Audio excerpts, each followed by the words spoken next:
E aí, gente, beleza? Fazia tempo que a gente não se via, né? Estamos aí de volta, né, para falar um pouco mais hoje em relação ao neoliberalismo à brasileira. Acho que todo mundo já comeu, né, aquela pizza brasileira, né? Que é a mistureba de tudo que é coisa, né? O neoliberalismo é a mesma coisa, é a nossa pizza específica aqui.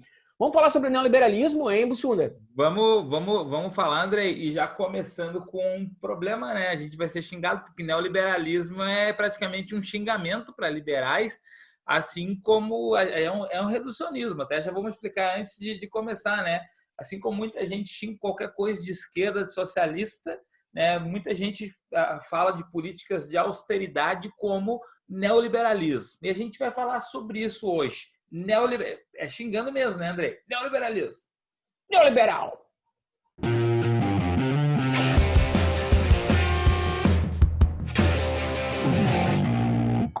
Pois é, né, meu querido Andrei? A gente está aí nessa vibe e, cara, primeiro assim, ó, uma questão que é para mim muito circunstancial e importante que a gente fale.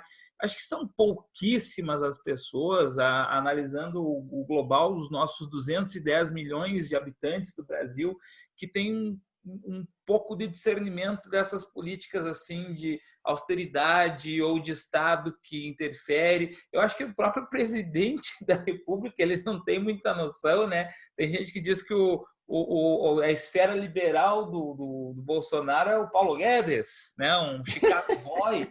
Mas o próprio Bolsonaro não entende muito, né? O que é ser neoliberal, o que é ser liberal, o que é ser ultraliberal, o que é ser estadista, o que é ser Autoritário. social-democracia. É. O que que o nosso querido presidente da República, né, feliz, faceiro, né, Amado. amado, né, o que que esse cara pensa sobre economia? Ele não sabe, ele é o Paulo Guedes. O Desde Paulo a Guedes vai campanha, resolver. né? Posto Ipiranga. Pergunta lá no Posto Ipiranga. Paulo Guedes, o Posto Ipiranga. Cara, é bizarro. Vamos começar por esse primeiro ponto, eu acho, Bussunda, falar um pouco sobre essa questão da construção do nosso Jair liberal. Como é que o Jair se tornou um liberal? Primeiro, na ditadura militar, todo mundo sabe que na ditadura militar foram criados mais de 500 estatais. A gente sabe disso. Foi criada até uma estatal para construir a ponte Rio-Niterói.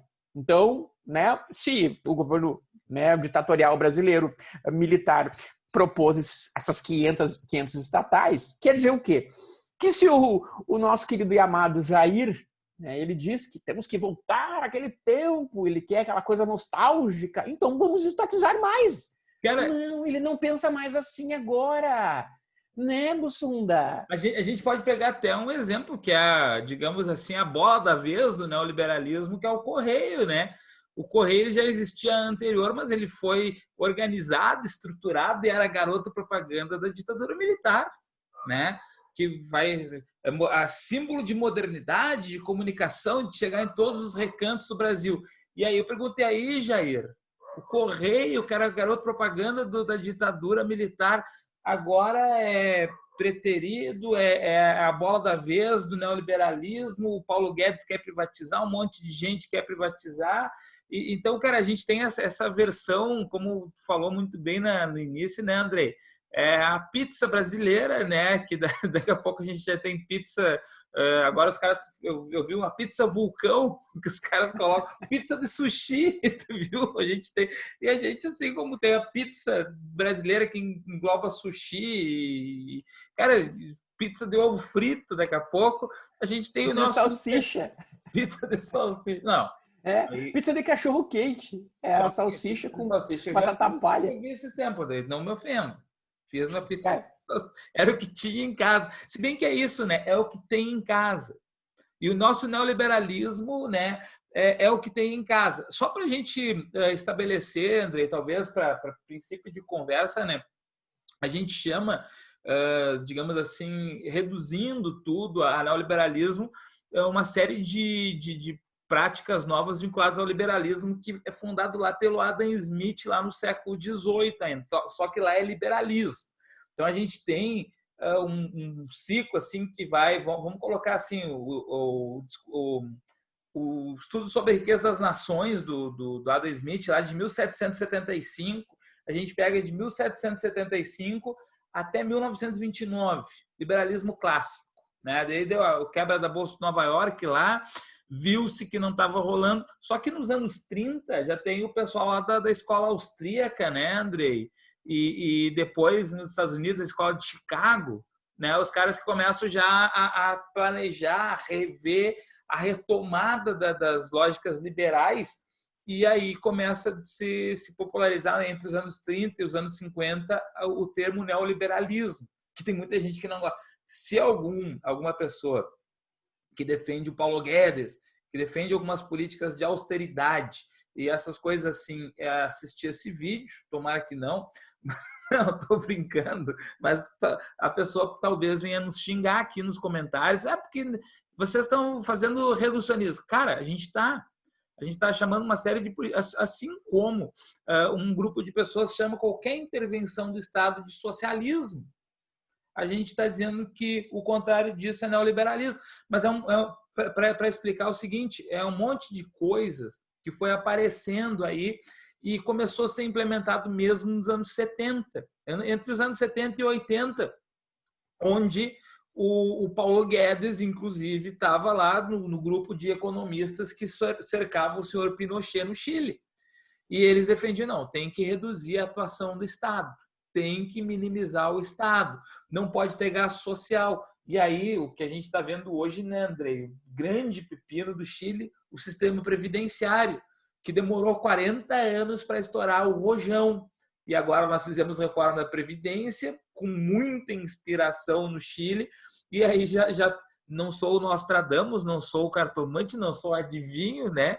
Mas 40 anos estoura o rojão aqui também, né, Andrei? Então, fala uma coisa primeiro. Tu tem que recapitula aquela ideia do Chile lá e me diz uma coisa, Bussunda. Me diz aquela história que o mestre dos Chicago Boys falou sobre a necessidade de um regime ditatorial para dar espaço ao mercado da liberdade. Olha só, a gente sempre parte o nosso papo filô, né, de conhecimentos prévios que a gente tem, mas a gente tem um respeito muito grande com a nossa audiência aqui, essas 3 pessoas que assistem todos os nossos vídeos, a gente dá uma pesquisada sempre, né, resgata conceitos, lê autores, etc. E agora pela manhã eu estava aqui vendo algumas coisas e eu achei uma entrevista de um professor da USP, no Nexo Jornal, né? USP é comunista! USP é comunista!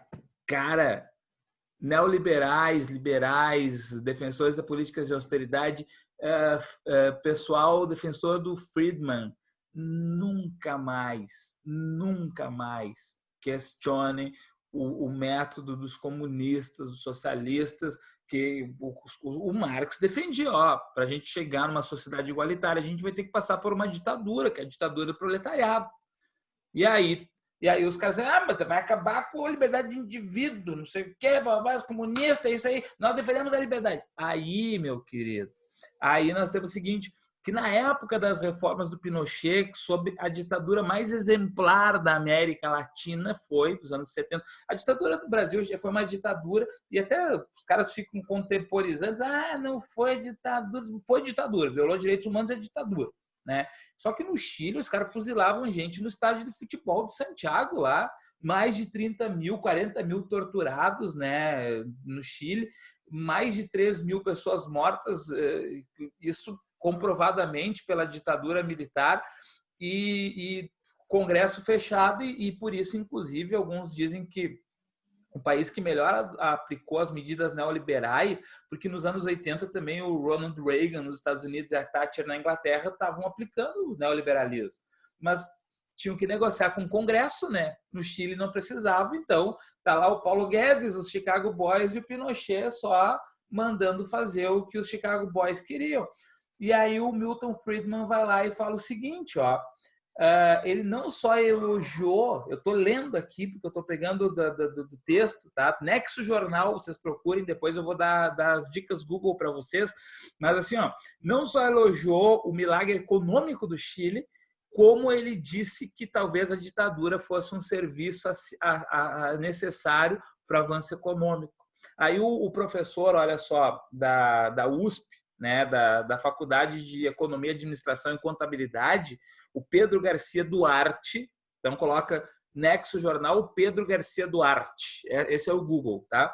E aí ele vai lá e fala, ó, abre aspas, o argumento do grupo, à época, é a ideia de que a liberdade econômica era a melhor forma de se conseguir a liberdade política.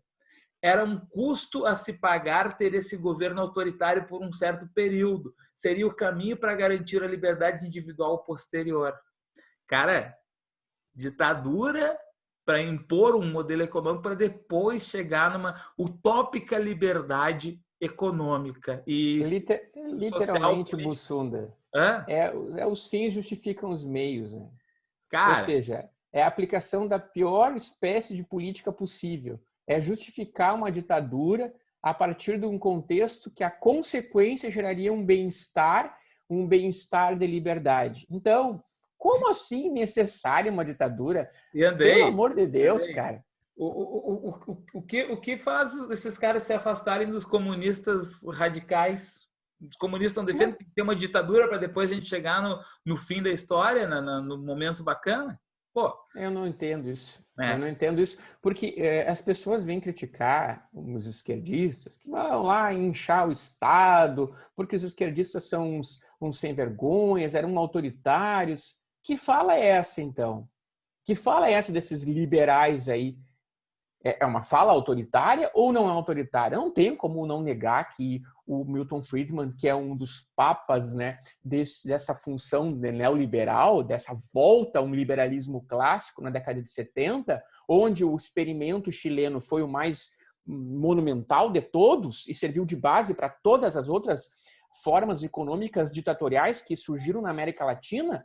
Isso é dizer assim, olha, eu prefiro andar do lado do ditador e ter liberdade econômica do que nós vivemos uma democracia. Se o liberalismo está abraçado no autoritarismo ditatorial, ele não pode falar em democracia. Se esses liberais que defendem a política econômica do Paulo Guedes, que é um dos Chicago Boys que apoiou a ditadura militar no Chile, não podem falar em democracia. Então temos um ministro da Economia que ele é, na verdade, um fantoche desse neoliberalismo autoritário, onde ele copiou as ideias que ele aplicou lá no Chile, junto com os Chicago Boys, e quer aplicar no Brasil agora, nesse contexto atual. Ou seja, primeira coisa, errado, está fora de contexto, ele é autoritário e é antidemocrático. Pronto, temos a pinta brasileira. O Guedes, é só tu ver uma entrevista dele, qualquer coisa, para te perceber toda a faceta autoritária dele. Não à toa que ele é um cara que serviu ao Pinochet no Chile. Ele tem a faceta. Mas outra coisa, ele não tem perfil diplomático nenhum. Ele não tem perfil de negociar. Ele não quer negociar. Ele é de baixo para cima. É de cima para baixo, desculpa. Exato. Ele é um autoritário justamente por isso, né? Até a Zélia Cardoso de Mello conseguiu negociar com o Congresso.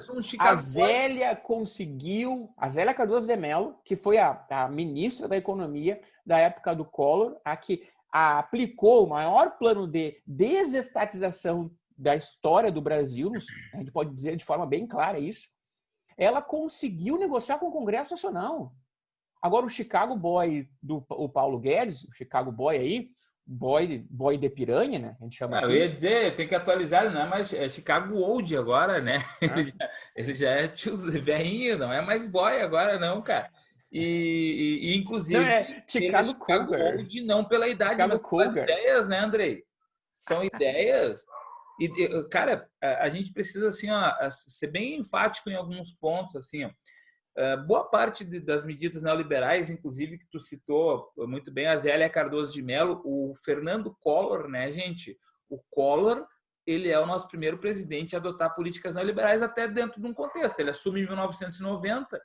A gente tem um marco mundial, apesar de eu citar o Pinochet, o Reagan nos Estados Unidos e a Thatcher na Inglaterra, que são dos anos 80 ainda, com suas políticas, tem o Consenso de Washington, de 1989, que é quando começa a se definir pelas políticas de austeridade.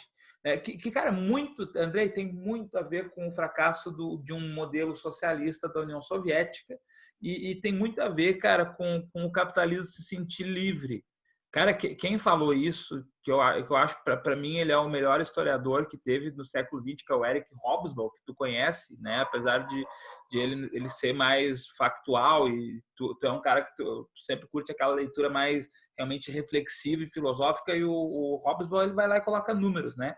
E o Hobsbawm, ele escreve um texto em 1993, se não me engano, que era chamado Adeus a Tudo Aquilo. Ele fala, ó, caiu o maior bloco de trabalhadores organizados do mundo. Cara, e aí a gente não está entrando em juízo de valor se a União Soviética foi boa ou foi ruim. Tá? Foi o maior bloco de trabalhadores organizados do mundo que conferiu direito aos trabalhadores, foi aonde que a mulher conseguiu igualdade com o homem pela primeira vez na história, de fato, né?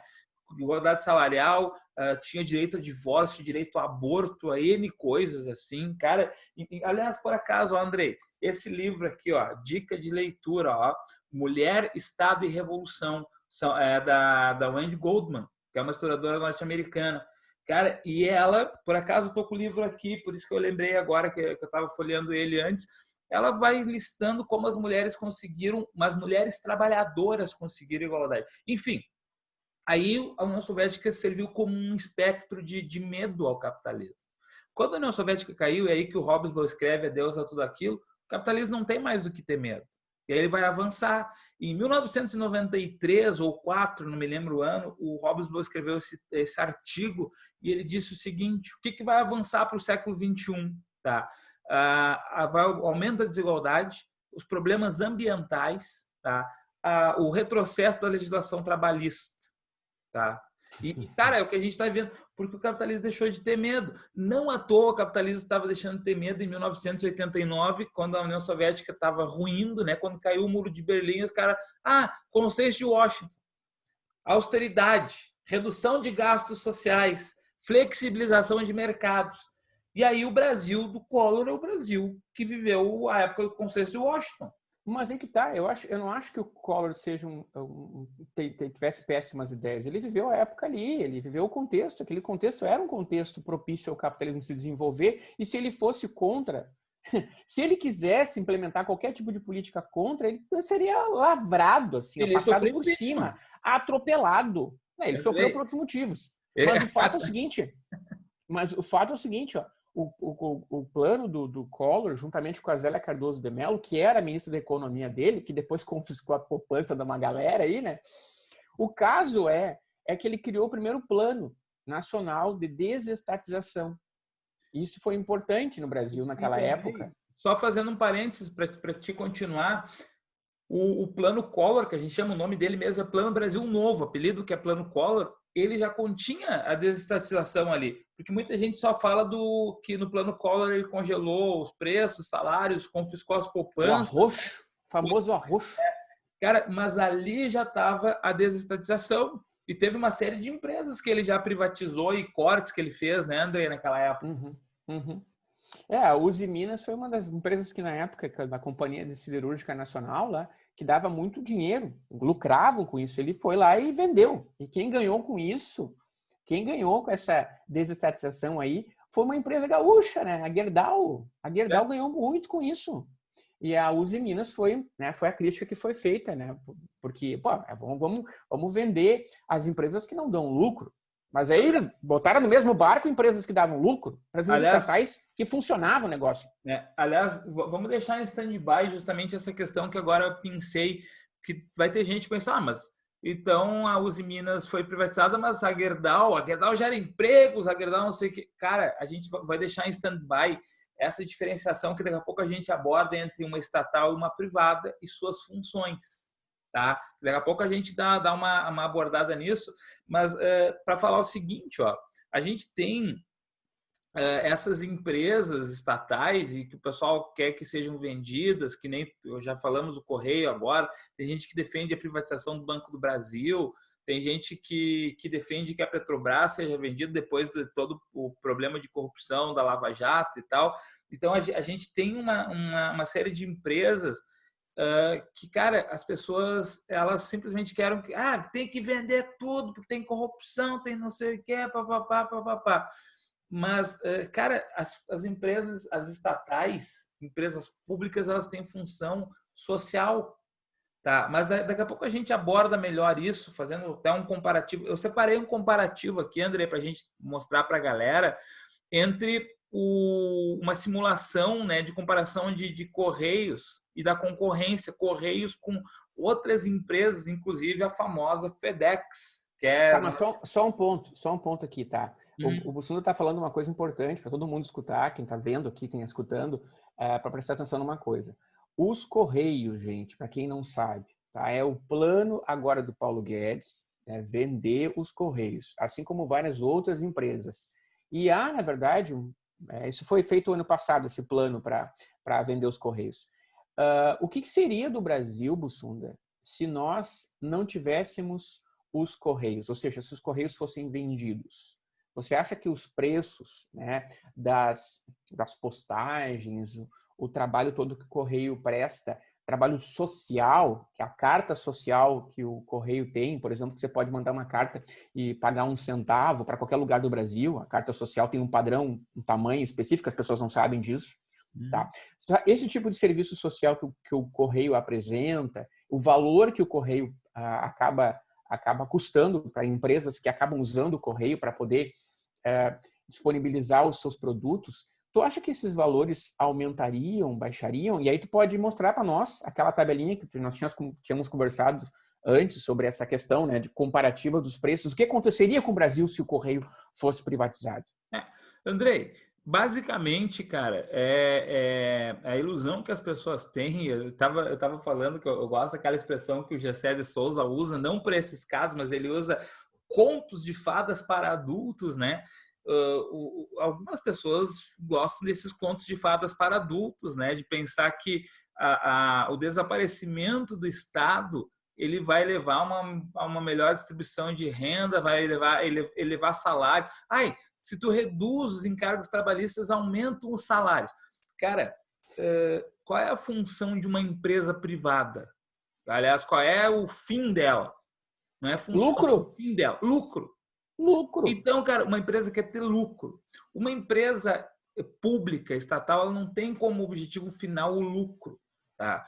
O Correio, apesar de ser uma empresa que historicamente ela é lucrativa e tem alguns anos de balanços negativos, a função dela primordial é fazer a comunicação física no Brasil todo. E uma questão que, inclusive, falaciosa, mentirosa, na verdade, sim, mal interpretada. Mas os Correios têm um monopólio. Cara, do que o Correio tem monopólio? Da correspondência escrita, né? Das cartas. Né? Por exemplo, o livro que o Jeff Bezos te manda lá da Amazon, ele não vem pelo Correio, ele vem por outras empresas. Tá? A maior parte do mercado livre, as empresas não adotam o Correio. E as empresas que adotam o Correio, adotam por quê? Porque ele é mais barato. Cara, o Correio é mais barato que as demais. E aí, olha só, e aí as pessoas, mas se o Correio desaparecer... Velho, primeiro eu vou falar aqui, ó, eu vou colocar na tela aqui para a galera, tá? Essa tabelinha aqui, enquanto a gente fala, ó, da simulação, tá? Que a gente tem aqui, ó.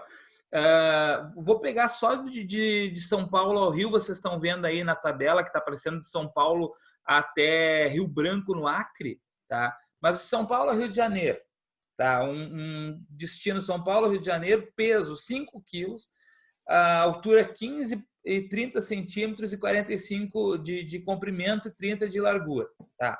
Então, sai ali na simulação. Como é que faz a simulação, Bussunda? Entra nos sites lá das empresas e faz essa simulação. Tá? São Paulo a Rio de Janeiro. Esse pacote de 5 quilos, Correio, R$50. UPS, R$170. DHL, R$136. Tá? FedEx, R$72. Jadlog, R$125. Cara, aí tu vê, Andrei, a UPS é mais do que o triplo do preço do Correio. O FedEx, né, que se propõe, porque o FedEx norte-americano, não sei o quê, é o grande serviço de entregas lá dos Estados Unidos, né? O FedEx custaria quase 50% a mais que os Correios. E aí, cara, para mim, a ilusão e o conto de fadas para adultos é esse. Tu pensar que se o Correio for privatizado e, por exemplo, o FedEx comprar, que o FedEx vai continuar fazendo a R$ 50. O FedEx vai fazer 72. Só que o FedEx talvez faça a 72 porque ele concorre com o Correio. Porque se ele não fizer 72, cara, o Correio está demorando 3 dias a mais que o FedEx, então eu vou mandar pelo FedEx, né? No momento que não tiver mais Correio, o FedEx, não tem por que eu fazer 72, porque olha depois do FedEx qual que é o mais barato. O DHL, 136. Não, o Jadlog, 125. Aí o FedEx, eu não vou fazer 72, o Jadlog, que é o mais barato depois de mim, está fazendo 125, vou fazer R$ 115. Cara, é ilusão, cara. Conto de fadas para adultos. E, André, eu vou me comprometer muito aqui, ó. Existiriam 3 possibilidades para eu acreditar no liberalismo. Eu nasci na época do Adam Smith, quando o Adam Smith honestamente acreditou que a livre concorrência, o laissez-faire, geraria cada um buscando seu lugar ao sol, que teria uma melhor distribuição de renda, coisas assim.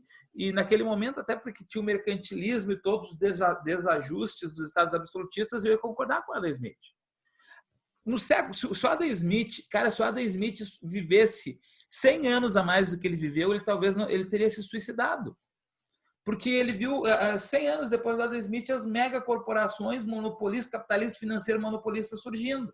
Naquele momento, eu concordaria com o liberalismo numa questão, se eu fosse europeu. Porque aí é bonito liberalismo para eles e imperialismo para os africanos, para os asiáticos, para os latino-americanos, que é o que os Estados Unidos faz hoje, né? Liberalismo para eles e imperialismo para os outros.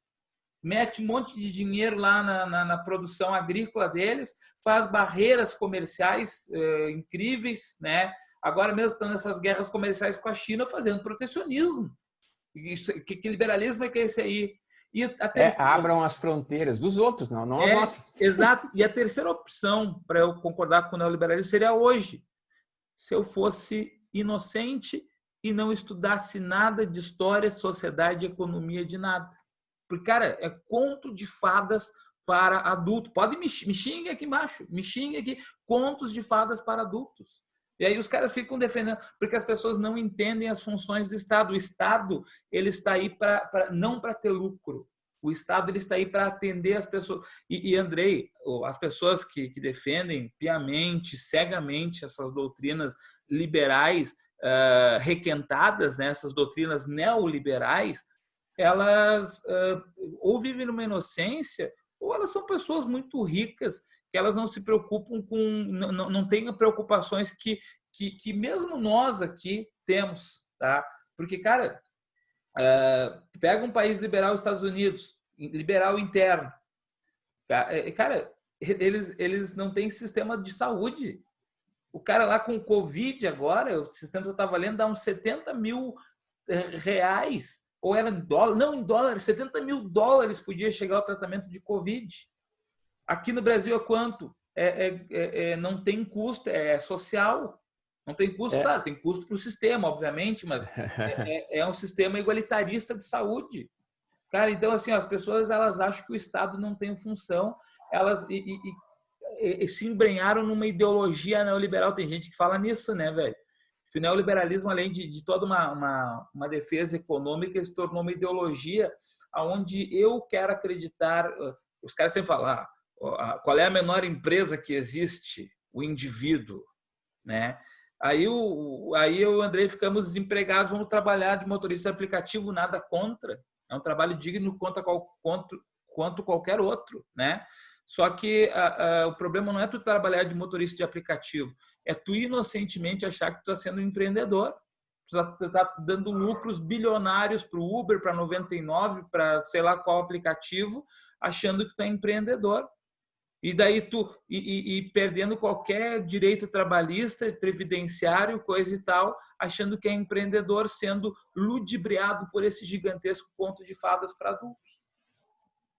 Aí o pessoal se ilude, eu ganho 3 mil reais por mês livre fazendo esse tipo de serviço. Sim, mas tu tem que fazer o seguinte, tem que pagar o INSS para poder se aposentar. tu tem que ter um bom plano de saúde para conseguir manter, né? Você tem que pagar todos os prejuízos possíveis que podem ser gerados a partir do teu carro, que a empresa não paga nada, né? Ou seja, então, o que significa ter Ficou esse doente, meu empreendedor? velho. Pegou o coronavírus, agora tem que ficar 14 dias de gancho. É a 14 dias mesma sem coisa que dinheiro, velho. acontecia no século XIX com um trabalhador que ficava doente, ele não recebia nada por aquilo. Então, hoje, o que é a uberização do trabalhador? É exatamente isso. É essa brecha neoliberal que foi dada para que as empresas não se responsabilizem pelas questões que envolvam aposentadoria, fundo de garantia, direitos de saúde, que uma empresa deveria se responsabilizar quando um funcionário fica doente. Não, ela não vai fazer isso, ela não se responsabiliza. Então, um cara que trabalha no Uber hoje tem o mesmo direito trabalhista que tinha o operário do século XIX lá. Ou seja, nenhum. Nenhum. Nenhum. O que muda? Nenhum. Andrei. Então, pode dizer o seguinte, ó. Outra coisa que eu queria falar, porque os críticos vão vir falar com a gente que, mas vocês não estão sabendo que os Correios vão ser privatizados de uma maneira diferente, né? Eu duvido. Eles vão usar o BNDES, assim como usaram na época do FHC, e vão financiar a compra dessas empresas. O que significa isso, gente? É como se eu, Andrei, quisesse comprar os Correios e tivesse apenas 1 bilhão. E aí custa 2 bilhões. Aí o governo disse, não, André, eu te empresto mais 1 bilhão para tu comprar a minha empresa e tu paga com um juro módico. Ou seja, eu não tenho dinheiro para comprar os Correios, vou pegar dinheiro do próprio governo para pagar o próprio governo. Olha que estupidez, né? Andrei. Ou então aquele outro caso das moedas podres, né, que se usava para comprar as empresas. Né? Lembra da moeda podre, título da dívida pública? Que foi usado durante décadas no Brasil para poder financiar coisas que não são financiáveis. Cara, que ridículo, velho. Não, e vai acontecer o quê, cara? Seguinte, ó. Tu lembra a Vale do Rio Doce, privatizado pela FHC? Eu não me lembro dos valores exatos, mas ele privatizou por X. Eu tenho esse valor. E em um ano deu X. Eu tenho esse valor. Tá? Assim, ó. Olha só. Ele privatizou, né, as empresas do setor elétrico, né, e as empresas do setor telecomunicações, isso tudo junto, mais a Vale do Rio Doce, resultou no montante, cara, de 51 bilhões. Todas as empresas que o FHC acabou privatizando. Tá? A Vale do Rio Doce foi 3,3 bilhões. E no outro ano, em um ano, deu mais do que isso de lucro, né? Eu lembrava... Sim, na verdade não.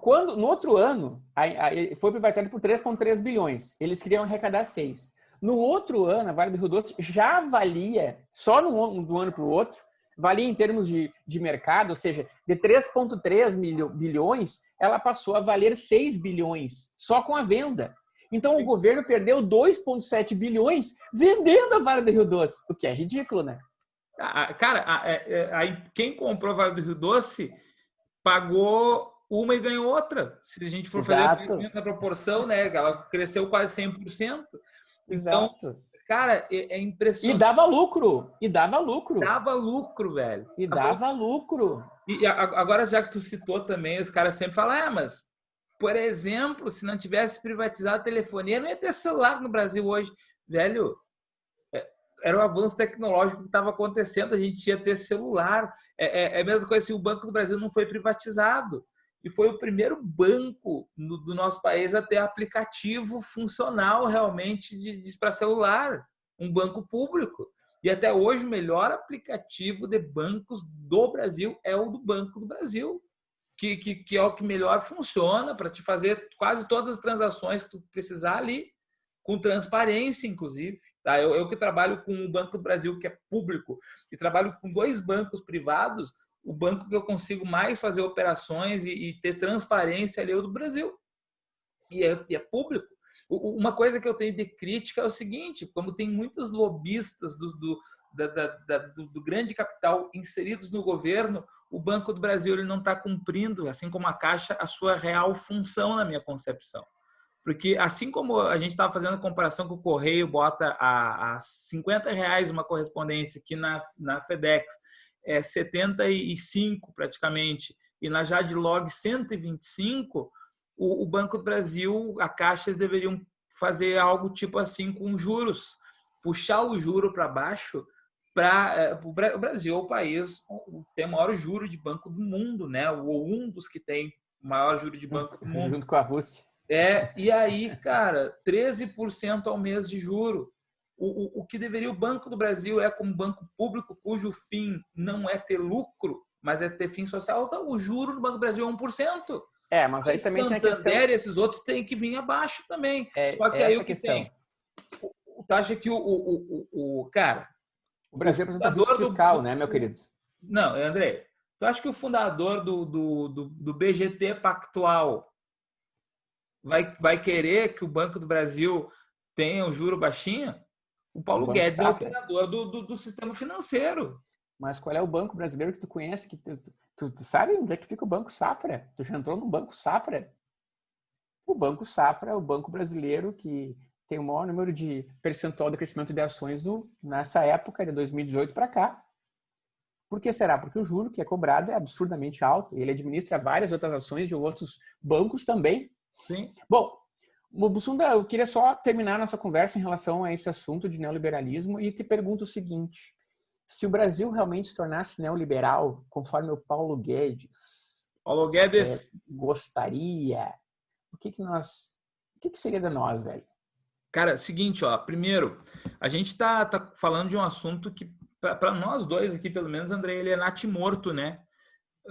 E não é por nós. Quem é que pressionou muito para que o consenso de Washington funcionasse? Pressionou, inclusive, o próprio FHC, o FMI, Fundo Monetário Internacional, que simplesmente o nome está dizendo Fundo Monetário Internacional. É o grande operador de todo o sistema monetário do mundo, vinculado à ONU, vinculado às grandes instituições, e foi um entusiasta das práticas neoliberais. Em 2016, o que o FMI informou ao mundo? Neoliberalismo deu errado.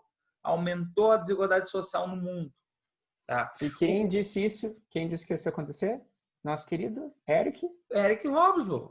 Cara, e o Hobsbawm é um historiador tão grande que, cara, olhando para o passado, ele enxergou o andar das coisas, cara. Ele enxergou o andar das coisas. O Hobsbawm morreu 3 anos antes do FMI assumir o que estava acontecendo. Cara, mas no túmulo ele deve ter aberto uma champanhe lá. Cara, não para comemorar só a vitória intelectual dele, mas possivelmente tomar uma champanhe chorando pela desgraça do mundo. E o Brasil é um país que só perde em concentração de renda para o Catar. Mas vá se catar, Andrei. Vá se catar. No Brasil, 1% da população tem perto de 30% de toda a renda. Aí, quando a gente fala em liberalismo e quer se fazer... Andrei, tu sabe que o grande discurso dos neoliberais, a meritocracia, é uma pegadinha de um autor socialista, né? Não sei se a gente já conversou sobre isso. Não chegamos a esse ponto. Andrei, tem um cara lá dos anos 50 que ele escreveu um romance e ele é um socialista. E ele inventou a palavra meritocracia para um futuro distópico onde os caras diziam que cada um valia aquilo que conseguia produzir individualmente no livre mercado. Então, cara, é meio que uma... Depois de pesquisa, assim, um dia nós vamos falar especificamente da meritocracia. Cara, é meio que uma pegadinha. Ninguém seriamente usa a meritocracia. E eu tô temendo que é só no Brasil, eu não tive tempo de pesquisar isso, estou temendo que é só no Brasil que a gente está falando de meritocracia, usando essa palavrinha que é uma pegadinha de um autor socialista para dizer, tu acredita que teu mérito vai ter... Cara, para acreditar nisso, a gente precisaria partir da igualdade. Esse 1% que concentra 30% da renda, cara, eles não estão competindo com ninguém. Eles estão em berço esplêndido, aproveitando a riqueza deles, enquanto, cara, metade da população do Brasil, aproximadamente metade da população do Brasil vive com meio salário mínimo por mês. Como é que tu vem me falar em livre concorrência? Essa pessoa que vive com meio salário mínimo por mês vai concorrer com 1% da população e vai ser empreendedor, né? Vai viver sem SUS, sem uma universidade pública, sem instituições públicas, sem investimento público, cara, em algumas áreas. qual é o país que, adotando o neoliberalismo, conseguiu reduzir a pobreza? Me diz. Aliás, Estados só Unidos aumentou a aumenta a pobreza, desigualdade. né? É muito interessante, os Estados Unidos sempre é um modelo, mas é o país que aumenta a pobreza. Eu nunca vi disso. Mais pessoas nas ruas, mais pessoas dependentes do governo.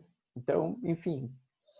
Bom, meus queridos, muito obrigado por virem até aqui, se é que conseguiram chegar até aqui, mas por hoje eu acho que era isso que nós temos para falar. O nosso recado foi dado. A gente mostrou as entranhas do neoliberalismo, o que realmente aconteceu, as consequências do neoliberalismo, principalmente para nós latinos, né? Que é o pior dos mundos possíveis para viver hoje em dia defendendo o neoliberalismo. Pelo amor de Deus, né? Andrei, a minha crítica final, vocês querem entender neoliberais discutindo a sociedade, eu não garanto que eu vá achar, se eu achar eu vou colocar aqui na descrição do vídeo, o Fórum da Liberdade desse ano, liberais discutindo como combater o coronavírus. É 1 hora de programa ao vivo, com discussão sobre como combater o coronavírus. Ninguém sugeriu nada, tá? O Bolsonaro combatendo o coronavírus é um neoliberal, tá? Porque, cara, ninguém... E ainda vai o Pedro Bial, um liberal, né? Que foi lá citar Henri, um autor que ele chamou de Henri David Thoreau. Cara, ele citou o Thoreau, o Henri David Thoreau, que o que é o Thoreau? Um anarquista.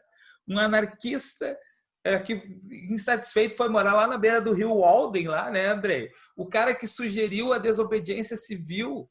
E cara, o mundo tá louco. E os caras neoliberais aí querem pegar todo mundo e botar no barquinho deles. Cara, os anarquistas, só para avisar, Pedro Bial, eles são contra quase tudo o que tu defende. É isso aí, gente. Falou. Tchau, até a próxima.